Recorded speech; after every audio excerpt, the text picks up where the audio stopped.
Okay, today we are talking about your board of directors duties.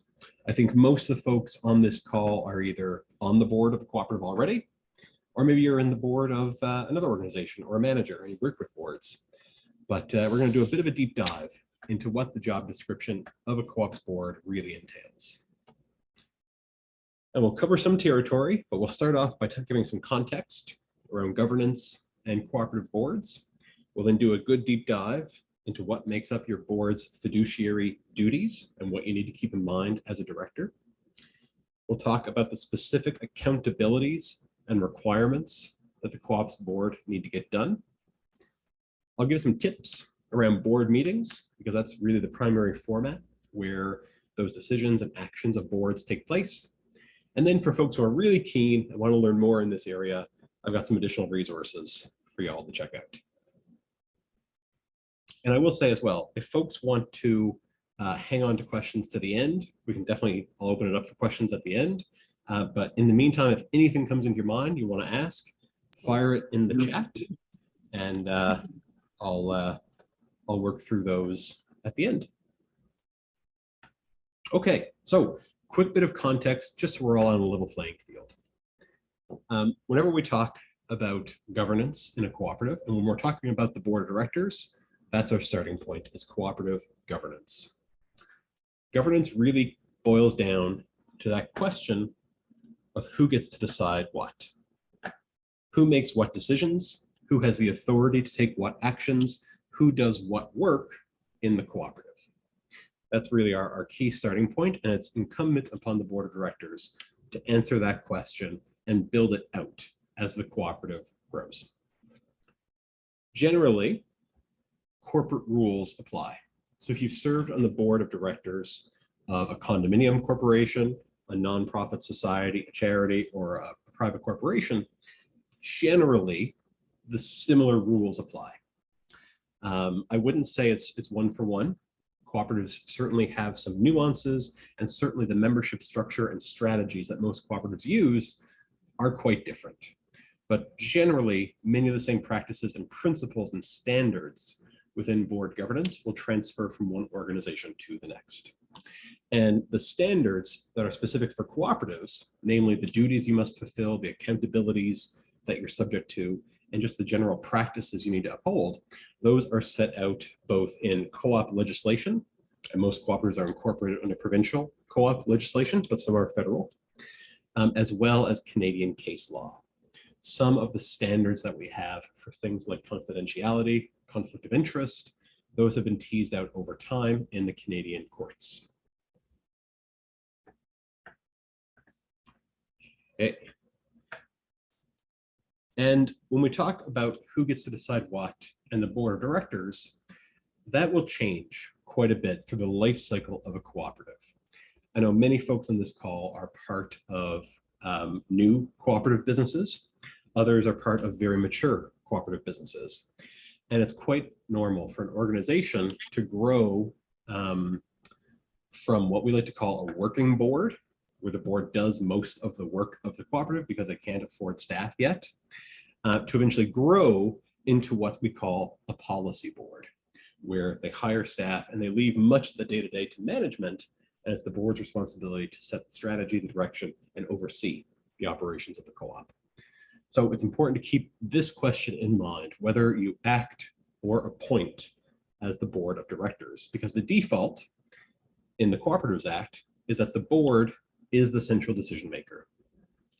In the absence of staff and management, the board makes by far the most decisions in the cooperative, unless you provide for membership to do it. As the co-op grows, and you hire, say, a manager, you'll need to figure out what tasks or decisions the board will retain and what ones are you going to hand off to staff or management, or a contractor or consultant, if that's the route you go. And even if you do hire those folks and it's their job to do that work, it's still incumbent upon the board of directors to ensure that that work gets done. Whenever I like to think about, whenever you hire someone or empower them to do a task, a relationship of accountability gets created.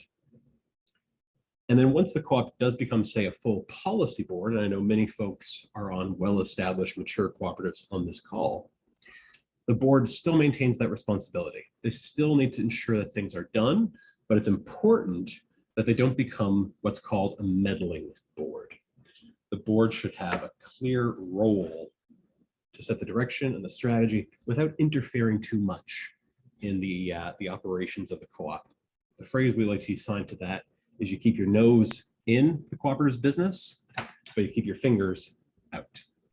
Nose in, fingers out. And if we think about a governance structure for a cooperative, this is really what we're talking about. The membership are up top. They elect the board of directors. The board of directors in turn reports back to the members. The directors hire management who hold them accountable. Management hires staff and conduct performance evaluations and things like that to hold them accountable. So as I said earlier, whenever a lower authority is empowered, a relationship of accountability is created. So for the board of directors in particular, you're elected by your members, and so you must report back to your members. And usually that's done at the annual meeting. And we'll talk about that in a bit. Okay, so that's some general governance context for folks. So let's get into the real meat and potatoes of it, the board of directors' duties. And when we talk about the board of directors' duties, generally, those are referred to at a high level as your fiduciary duties. A fiduciary simply means to represent or to act on behalf of something. And because your cooperative can't do things itself, it's basically just written down, it's a piece of paper, you as the board of directors have the duty to act on behalf of your cooperative.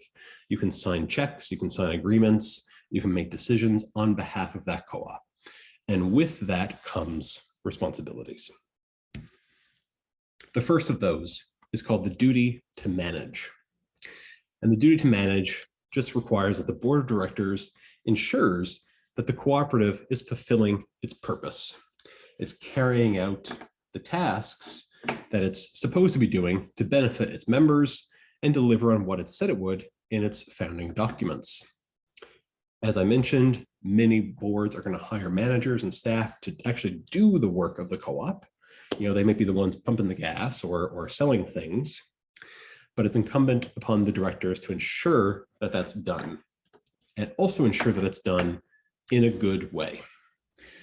When a cooperative is not meeting the standards of its members, when it's performing poorly, and especially if it's getting itself into financial trouble, the board of directors really need to be the ones to step up and say, hey, this isn't going correctly, and in the interest of our members, we need to do something about it. And generally, you should create systems of accountability that reinforce that.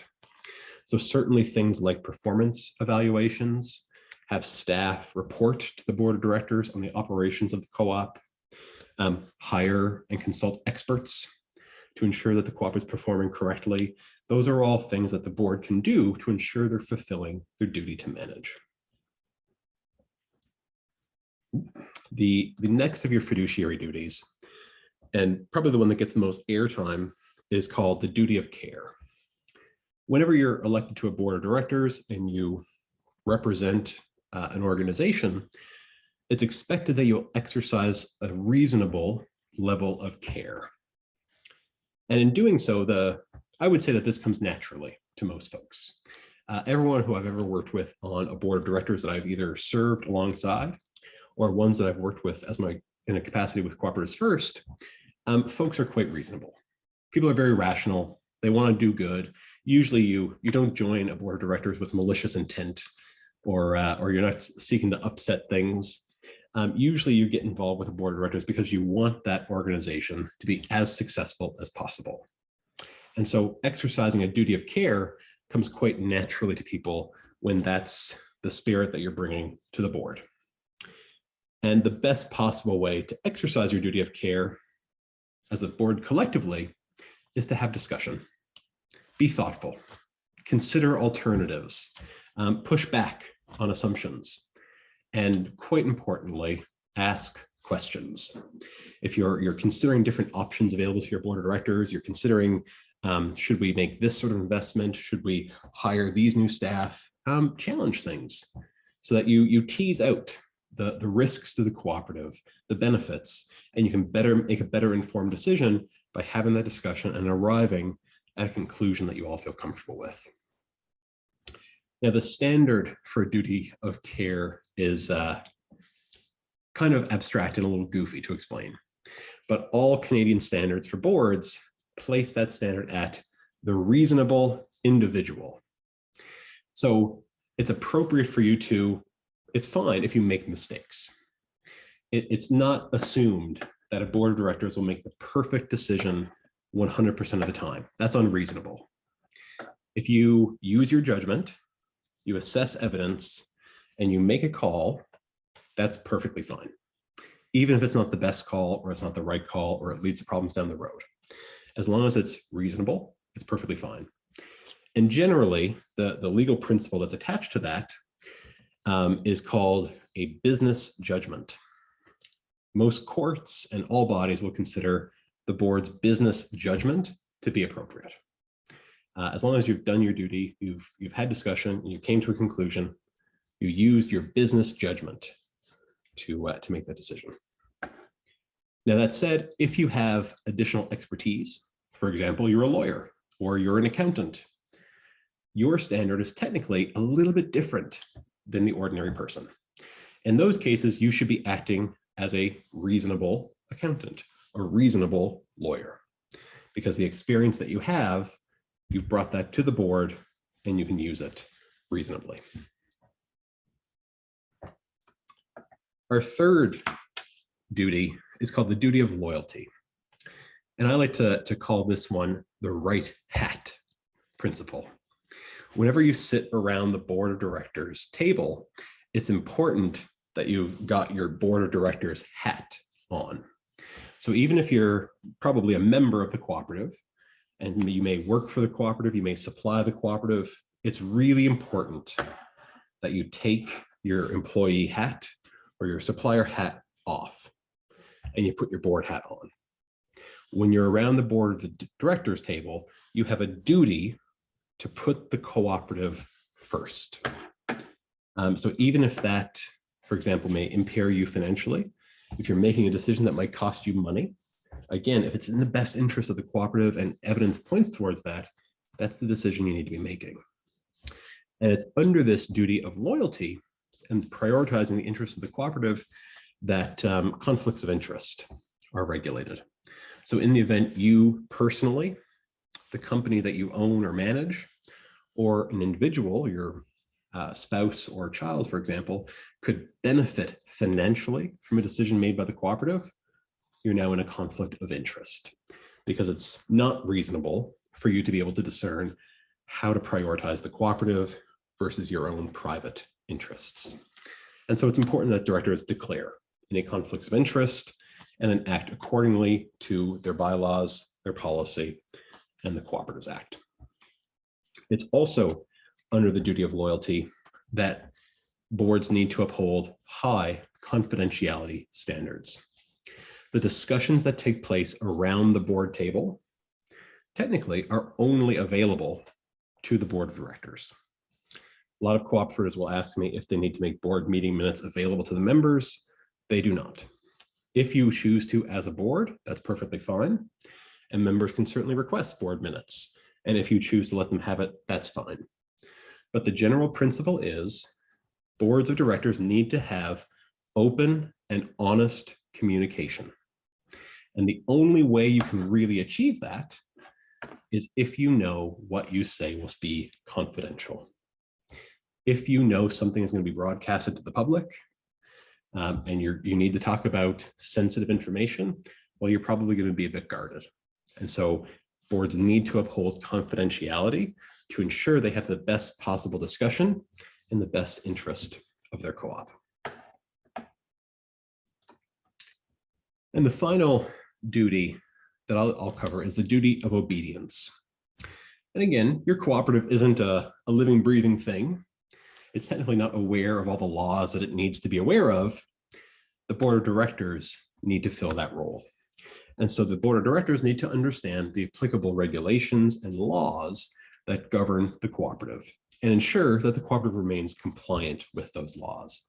So certainly that applies to things like the provisions of the Cooperatives Act, but it also extends to labor laws if you're an employer, the banking requirements that you're subject to, and if you're raising money through the issuance of securities or raising funds as a charity, you also need to be aware of those requirements as well.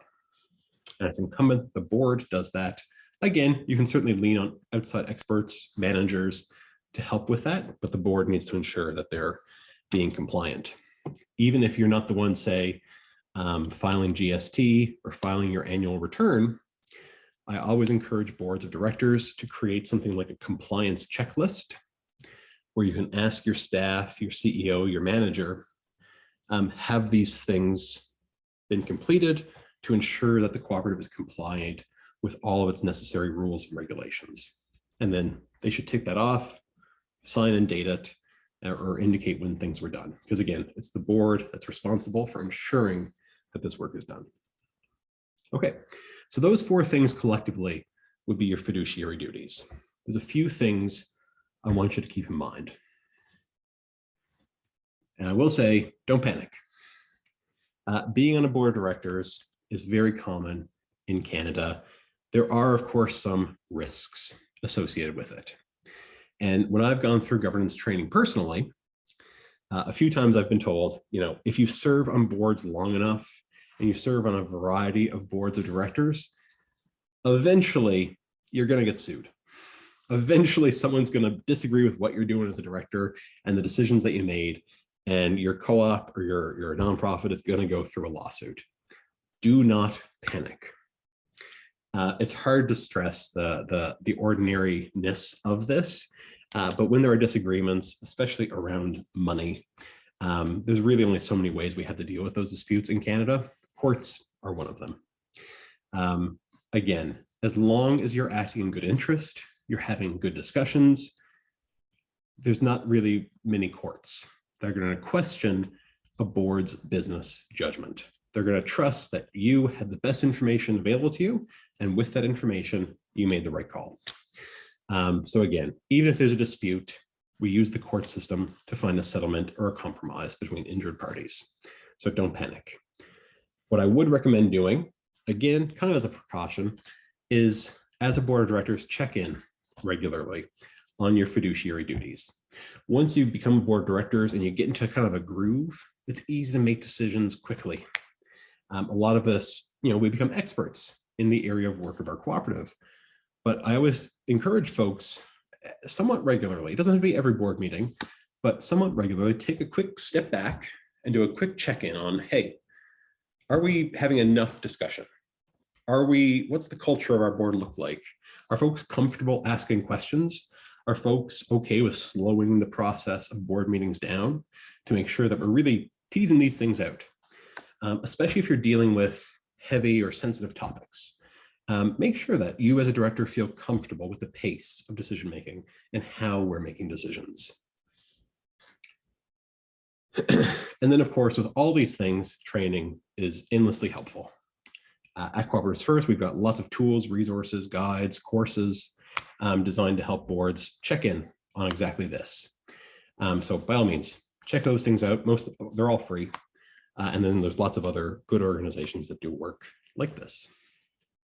Okay, let's shift gears a little bit and talk about some of the more tangible accountabilities and requirements that boards need to meet. First of those is you need to uphold those duties that I just mentioned. And again, that's a little abstract because how does one do that? How does one demonstrate their duty of care? Well, it's important off the hop that you understand what those mean. So ensure that you know that you can assess each other and make sure that we are, we're making good decisions. We're acting in the best interest of the co-op. People are declaring conflicts if they have them. There's no evidence that anyone's breaching confidentiality. All those things are pretty straightforward. But to demonstrate that you're exercising a duty of care for the cooperative, the best way is just have a good discussion. Be thorough in your discussions as a board. I know that might sometimes feel a little tedious, but it really is the best possible way of having a good decision made at the end. And the best way to do that as a board is then also take good minutes. Because again, most of us won't be on the boards forever. I know there's probably a few folks on this call who are on boards who it feels like you've been there forever. But again, cooperatives are created to extend beyond the term or service of any individual. Hopefully we're all here for multiple generations. So ensure that the minutes that you take are helpful for those who come after you. Ensure that the level of detail that you go into is enough so that someone can look at the decision that was made and get the gist of the discussion and be like, okay, I see why they made that decision. That makes sense. That's reasonable to me. And again, the standard for all these things is to be reasonable. The other thing I will stress of significant importance for cooperatives, and I do that because I know lots of organizations don't do a good job of it, is keep good records. As soon as your cooperative is incorporated, begin a minute book. We have a tool on our Co-op Creator website called Everything You Need to Know About Records Management that lists all the documents you need to hang on to as a board. And so create a SharePoint, a Google Drive, a Dropbox, something, whatever works best for your team, to begin hanging on to those documents, like your incorporating documents, your bank documents, government correspondence, board meeting minutes, annual meeting records, all the things a new board member would need to get brought up to speed on the life of the cooperative. Be sure that you keep those and that they're easily accessible by the board. Okay, so in that chart I showed earlier, the graph or the flow chart, the board, of course, is accountable to the members of the cooperative. And that's perfectly fine.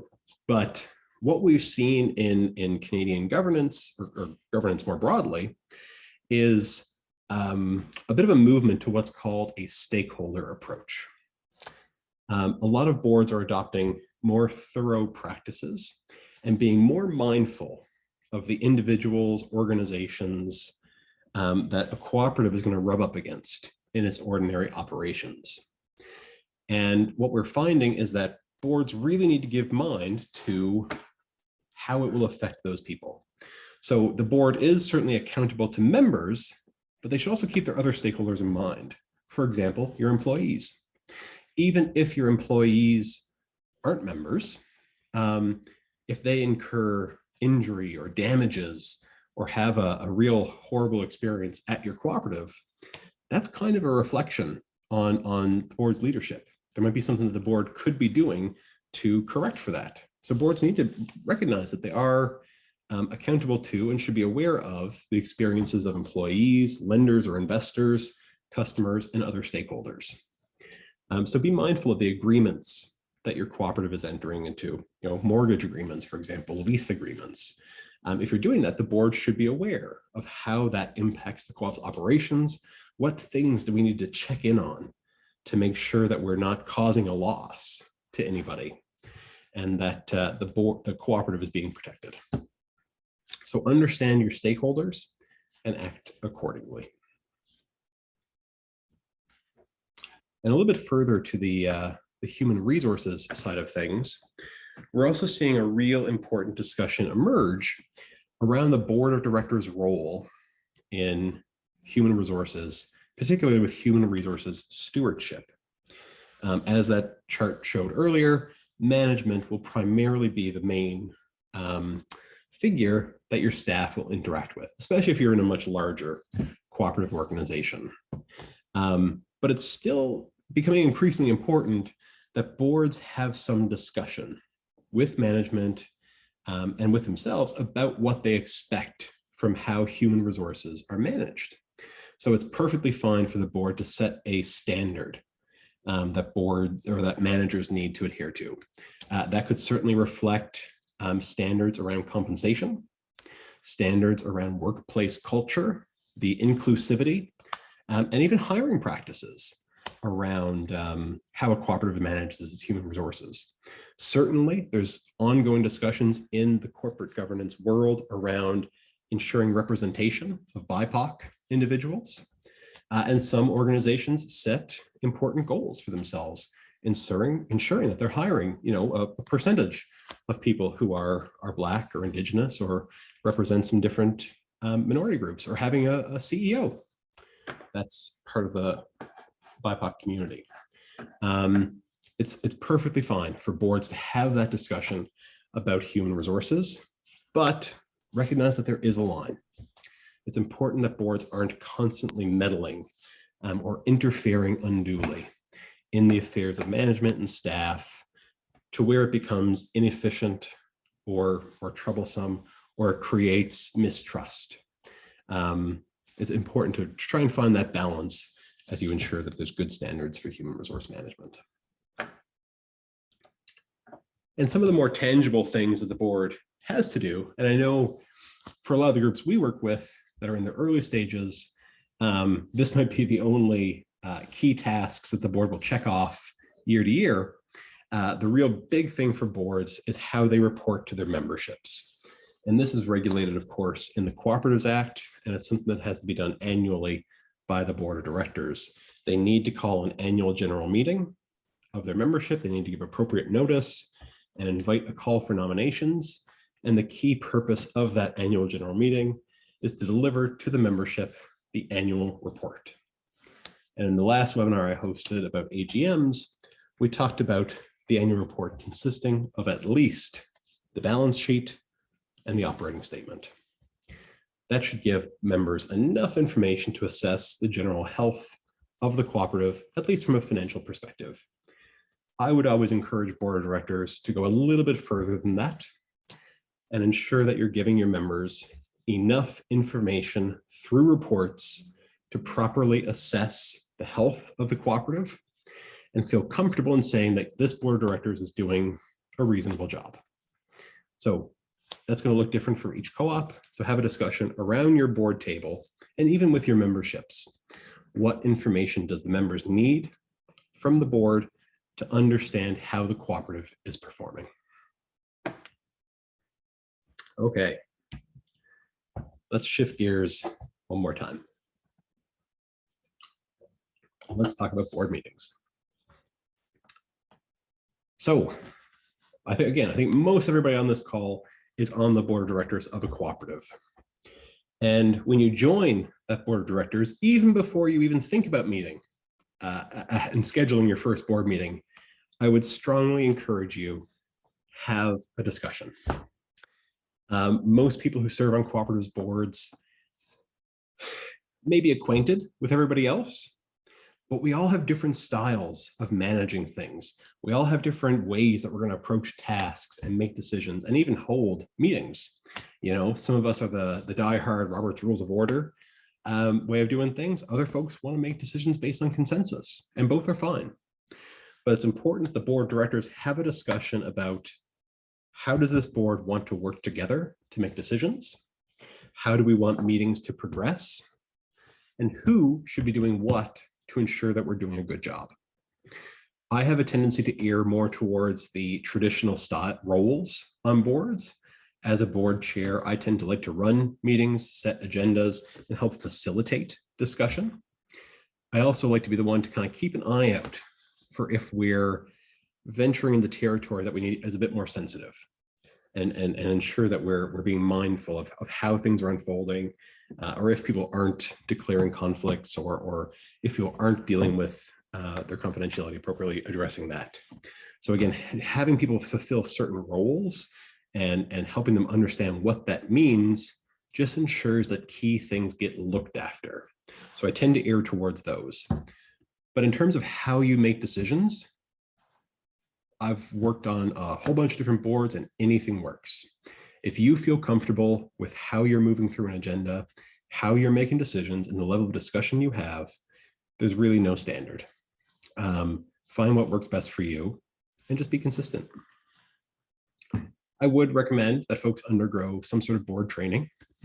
Webinars like this one certainly help. And if there are topics that folks would like more information on that maybe we at Cooperatives First could do in a webinar, let us know. We'd be more than happy to share practices like that. And then certainly you don't need to reinvent the wheel for every board of directors that you're on. You don't need to recreate a minute book or a template for minutes or policies.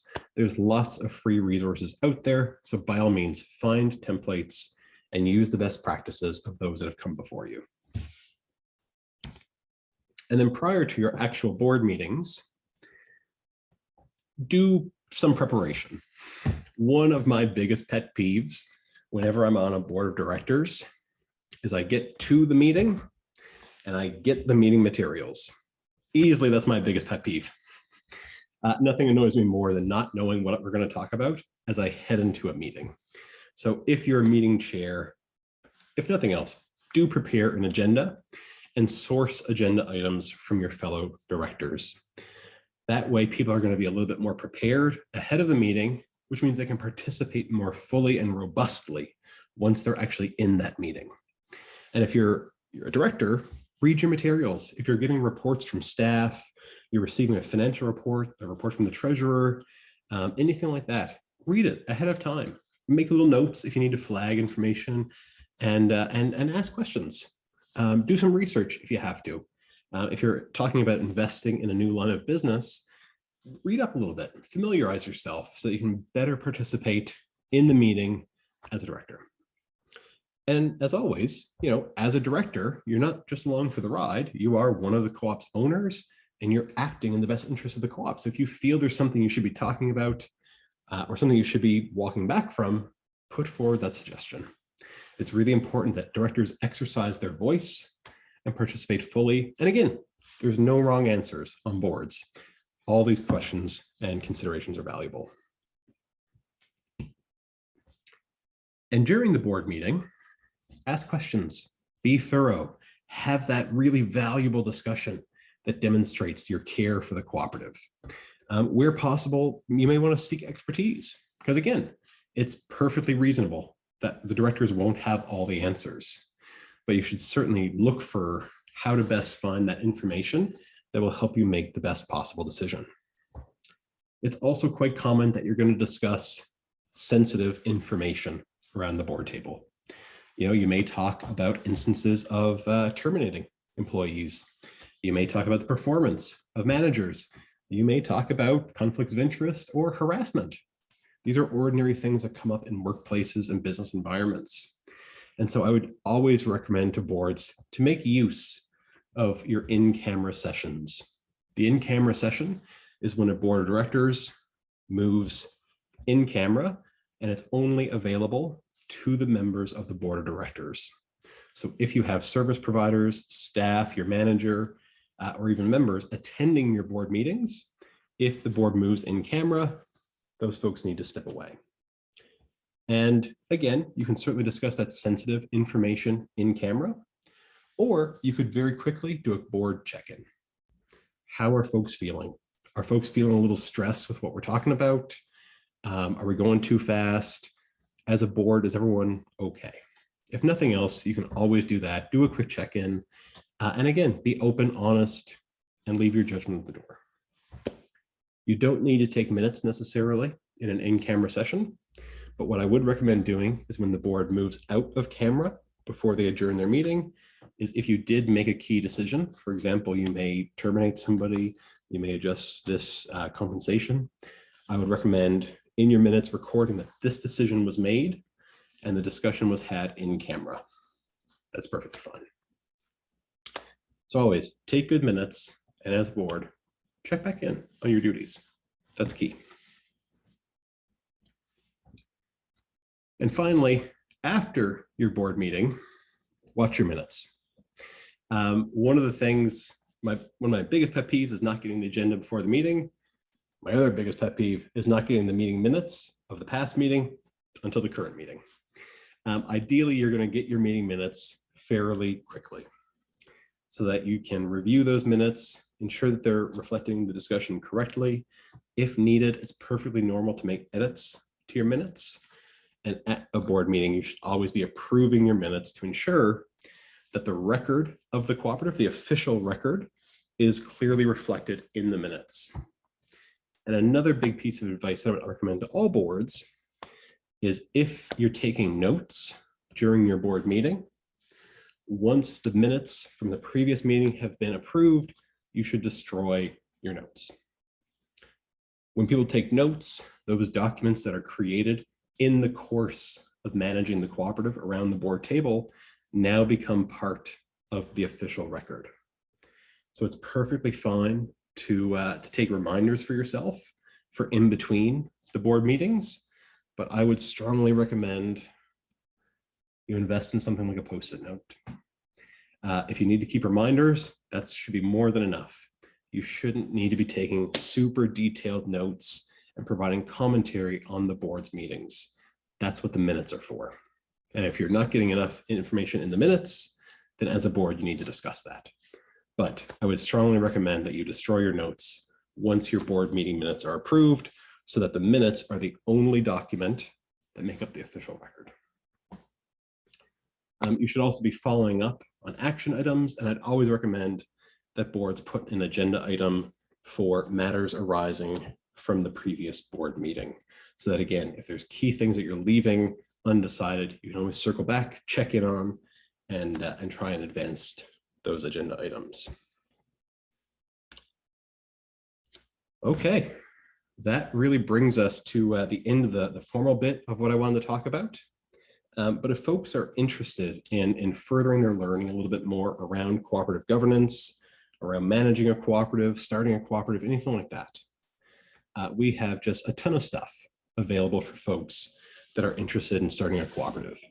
I know a lot of our clients have gone through our board basics workshop. We offer those as a one-on-one session for folks that are starting a cooperative as a way to check in and build some of the processes that a startup co-op needs to create. Certainly our co-op creator and our introduction to cooperatives course are really great resources that are easy to use for boards of directors. If you want to dive a little bit deeper, you might want to check out our Good Governance Matters course, or our newest course, our Introduction to Cooperative Law. If you want to quickly understand legal requirements placed on cooperatives, that's a great resource.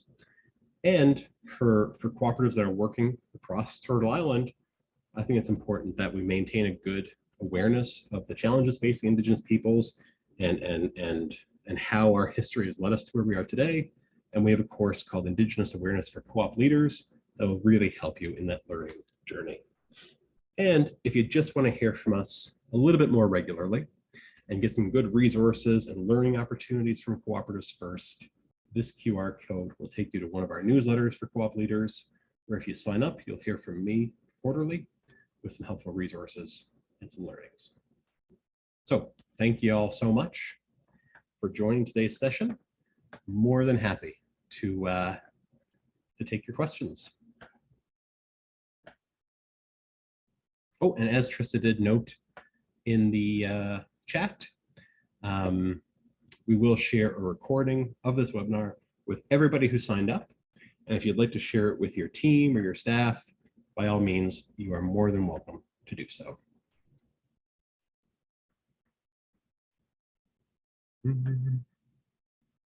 Okay, any questions from folks? I have a question. Oh yeah, go ahead. Kyle, is there somewhere in your resources with co-ops first that tells you how to take minutes, like what needs to go into the minutes? Yeah, absolutely. We have a, geez, what's it called? A guide to meeting minutes. I'm really creative with titles, so they're all very, they're all kind of straightforward like that. If you could check out the co-op creator, anything like that, if you just search for the keyword, it should pop up. But yeah, we've given a template in there about the kind of level of detail that I'd recommend going into in both an annual meeting minutes as well as a board meeting where you're going to want a bit more detail. Yeah. Danielle, did you have a question?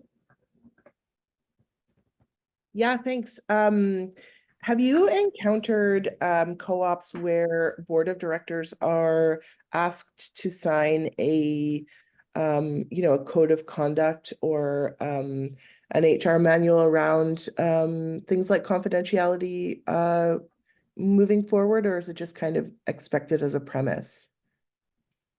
Great question. And I would say that is changing a little bit. I see it a lot more now than I did when I first got involved in this space. We do have a template on the Co-op Creator for a sample director's code of conduct. And it goes into some of the things that you wouldn't immediately think about, like confidentiality. One of the things we see in the co-op space is because many boards feel that they represent the members, that they should be reporting back to the members, maybe being a little bit inspired by politicians. But that's not actually the case. And generally, boards should be having that discussion about what standard they expect around confidentiality.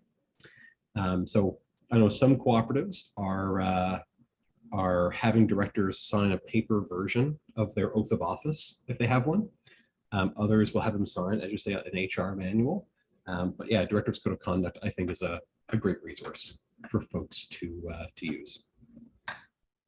Okay, I see the link here. Thank you. Thanks, Trista. I see a question in the chat from Sherry.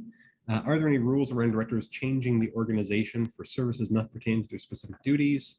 For instance, a marketing person is also a secretary. Can he charge for his marketing services? Boy, that's probably a really good example of a conflict of interest. I would say that most boards have a higher standard for conflicts of interest than actually exists. Most folks think that a perceived conflict of interest is a hard line in the sand. That's actually not the case. For example, if you work for a cooperative and you also serve on the board, that's probably fine, because your payment as a member, as a worker of the cooperative, is just an ordinary business for the co-op. If you are making a decision around the board table and the company that you own puts in a bid and your decision could benefit yourself personally, that's a conflict of interest. And in those cases, you should be out of there. And generally speaking, best practice, I would recommend don't put a bid in. If you're on the board of a cooperative and you also run a company, don't put in a bid. It'll just raise questions, because even if you're not part of those decisions and you've completely recused yourself, and your company is successful in their bid, well, people are going to ask questions. And you don't want that perception to come back on the cooperative in some way. You wouldn't want a competitor then suing the cooperative saying that the board breached conflict of interest. So again, consider those risks when exercising your judgment. Question in the chat here from Bezzy. Are there online courses with tests? I've never heard anybody ask specifically about tests, which we can register for to broaden our understanding of cooperatives. Absolutely, absolutely. If you're interested in our online courses, we have, I think, 5 at the moment, all of which have tests, and all of which you can earn a certificate of completion. But in particular for boards of directors, our Introduction to Cooperatives course has a pathway called Co-op Professionals, where you'll both get a really good introduction to cooperatives and how they work and how they're different from other organizations, but also a good sense of how the ownership, management, and governance of a cooperative comes together for the board and staff and managers and members to work together and move the cooperative forward. So the Co-op Professionals course is probably the one I would recommend for folks wanting a real good deep dive in a practical way. Erin, you have a question? Yeah, I was wondering if you could give any advice on board of director liability insurance and whether it's a good idea. I would definitely a good idea. Once your co-op kind of gets up and running, because again, there's costs with having insurance, and in my experience, most insurance providers will just tag it on as part of your general commercial liability anyway. So a lot of co-ops that are in the startup phase probably don't have the operational capacity and certainly not the financial capacity to warrant it, especially if you're not, making crazy decisions. But I would say there's definitely a threshold where, okay, we're managing people's money. We're responsible for things. We have property and people can hurt themselves at that property, and we're making decisions that actually affect people. That's the threshold. At that point, you should have a discussion with your insurer whether it's local or we often work with the cooperators. They have a policy program specifically for cooperatives called Co-op Guard, about then ensuring both your property and your business, but also the decisions that are made by your directors and officers. Great, thank you. Yeah. Any other questions? Go ahead. Yes, please. I don't know whether you can see me. Can you hear me? Yeah, I can hear you. Hector, go ahead. Okay, thank you very much. My name is Hector. I'm trying to find something here. From my side, I'm calling from South Africa. Okay. And there's this cooperative model where two companies can come together and register a cooperative. That's what I'm understanding, above registering its individuals. Now, we're just in a process of registering a cooperative as businesses in the training space. And the objective of registering that cooperative is to source services and opportunities as a cooperative. Now, I'm looking at what you say it's a conflict of interest. We are board members from different companies, and we have different expertise. I'm in the upholstery and computers side. When we get an opportunity that is linked to upholstery, even if I'm a board member, the approach is it should be directed to my company, because of that's why we created that platform. And then if we get another opportunity of somebody who's accredited for agriculture, we give that service to that company, and the company will invoice the cooperative. Now, I'm trying to find out, is that conflict of interest? And then number two, please can you share with us the cost of the training manuals or material that you have, so that maybe from our side, this side of South Africa, we can include that in our cooperative training programs. There's a big challenge of having cooperative training material, because of somewhere they talk about you need to be accredited, you need to be approved. But I believe from your side, what we can get from you can give us a direction of how to start training those cooperatives. Thank you very much. Great questions. And I mean, thank you for joining us from South Africa. That's awesome. And I'll maybe put the caveat on some of this. I don't really know how cooperatives are regulated in South Africa, or if their conflict of interest laws look exactly the way ours do. However, the kind of situation you're describing comes up all the time in cooperatives. For a worker-owned cooperative, or for a marketing cooperative that where the owners are maybe consultants or service providers, and they're using the cooperative to access a market. No, a conflict of interest generally won't apply in those cases. If an individual who's on the board is benefiting from the activities of the cooperative through the ordinary course of operations, is perfectly fine, perfectly normal. In Canada, for example, a lot of dairy cooperatives, you're selling your product to the cooperative and receiving money from the cooperative, and then you're sitting on the board of directors. That's perfectly fine. It really just shouldn't be any benefit to the individual director above and beyond what's ordinary in the course of operations, and in a way that the board is making that decision for specific services or rewards or benefits rendered to the co-op. In those cases, it would be a bit inappropriate. So for example, if you're an IT company and your co-op is issuing an RFP for IT services, and your company puts in a bid, then it's a different sort of question. And then in terms of training, yeah, I think when I share the recording of today's session, I can also provide a link to our Co-op Professionals course. Again, that's designed really specifically for Canadian cooperatives. So there will probably be some slight differences when we talk about regulations or different relevant laws, but the general principles, I would say, are pretty transferable.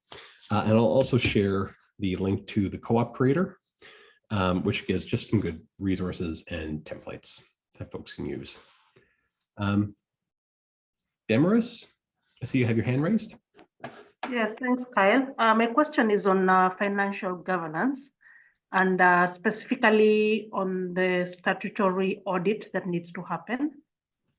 Is there a list of recommended auditors who specialize in co-op business? Great question. Is there a list that we can access easily? No. However, some of our partners for the Alberta Community and Co-op Association created a new cooperative called Access Shared Services.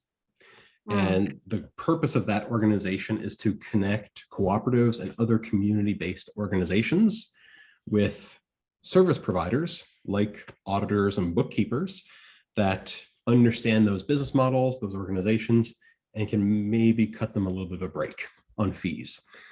So yeah, I see Leanne just shared the link. Access Shared Services is a really great resource if you're looking for any sort of service provider. All right, thank you so much. Yeah, absolutely. I see a question, I think, in the chat from Vezi. Can there be some strategic collaboration for our tertiary co-op in South Africa with Cooperatives First for the benefit of other emerging cooperatives in our country, South Africa? That'd be very cool. I really would be into that sort of work. Unfortunately, I don't know that we're the best fit. Our organization focuses only on Western Canada, but by all means, all of our online tools, all of our resources, more than welcome to use them. The Cooperative Development Foundation of Canada would be the best place, I would say, to check. They're based out of, I think, Ottawa, but their work is primarily in international co-op development and are far more attuned, I would say, to the requirements of cooperatives all over the world. Certainly in Africa and South America, they do lots of work there. So yeah, the Cooperative Development Foundation is one resource I'd reach out to. And then I believe the International Cooperative Alliance, ICA, they also have, I think, a pretty good list of service providers and organizations in different regions of the world that will probably be a bit more helpful to your organization in South Africa. But thank you, that'd be really cool. Any other questions from folks? Hey, Kyle, sorry, I don't know where that hand option is to ask the question. Just wondering, it's not a question, but I'm just curious to know that how do these folks from South Africa, they came to know about this session? I don't know. One of the folks from South Africa, can you let us know in the chat, maybe, how did you learn about this stuff? I don't know, our stuff gets used all over the world. I know our co-op creator gets used fairly regularly by folks in the Philippines. One of our blogs got crazy popular in Turkey for some reason. But yeah, the website traffic we have comes from all over the world. And again, I think there's just a real want for education and material and learning about cooperatives. And I like to think ours is, pretty good. And we do a good job of putting it out there and making content accessible.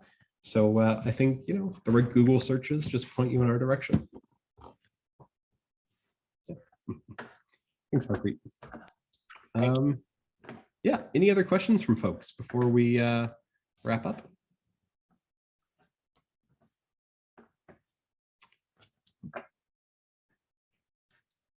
Vezi said they came across the info from ICA. Okay, very cool. Well, thanks ICA as well for the shout out. And thanks y'all for joining us today.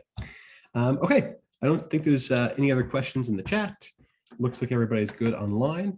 I want to thank y'all for joining me this afternoon. I will be in touch by email probably early next week with the recording, as well as a couple of these links if you want to check them out. But do sign up for one of our newsletters, stay in touch.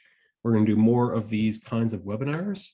So I look forward to seeing y'all again soon, and have a great rest of your day.